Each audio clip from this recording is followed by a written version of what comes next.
Corona அலைகள் அடங்கி சற்றே இயல்பு வாழ்க்கைக்குள்ள பயணித்து வந்தாலும் புது புது வைரஸ்கள் என்ட்ரி கொடுத்து நம்ம அதிர்ச்சிக்குள்ளாக்குறது வாடிக்கையாகிவிட்டது. கடந்த 2 வாரங்கள்ல 6 குழந்தைகள் வர குஜராத்ல இறந்திருக்காங்க.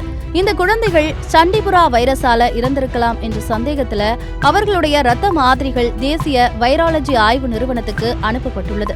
ஒரு குழந்தையின் உயிரிழப்புக்கு இந்த வைரஸ் தான் காரணம் என்பது உறுதியாகியுள்ளது. சண்டிபுரா வைரஸ் என்றால் என்ன, இந்த வைரஸிடமிருந்து எப்படி தப்பிப்பது என்பதை விவரிக்கிறது இந்த செய்தி தொகுப்பு.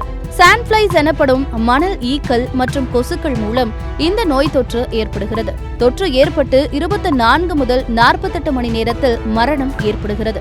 நோயால் பாதிக்கப்படும் குழந்தைகளின் இறப்பு விகிதம் 85% உள்ளதாக மருத்துவர்கள் எச்சரித்துள்ளனர். மணல் ஈக்களால் பரவும் இந்த நோய் தொற்று கொசுக்கடியினாலும் பரவுவதாக கூறும் மருத்துவர்கள் மண் வீடுகளில் உள்ள விரிசல்களில் மணல் வீக்கம் காணப்படும் என தெரிவிக்கின்றனர்.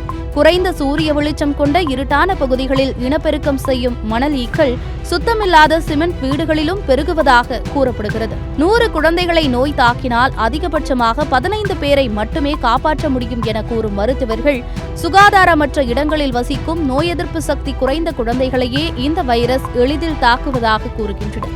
அதிகமான காய்ச்சல், வயிற்றுப்போக்கு, வாந்தி, வலிப்பு, தூக்கமின்மை, உணர்வற்ற நிலை, தோலில் ஏற்படும் புள்ளிகள் மற்றும் கோமாவுக்கு செல்லுதல் ஆகியவை சண்டிபுரா வைரஸ் தாக்கிய அறிகுறிகள் ஆகும். தனிப்பட்ட தடுப்பூசிகளோ முறைப்படுத்தப்பட்ட பிரத்யேக சிகிச்சையும் இல்லாத இந்த நோய்க்கு அறிகுறிகளை குறைப்பதற்கான சிகிச்சை மட்டுமே வழங்கப்படுகிறது.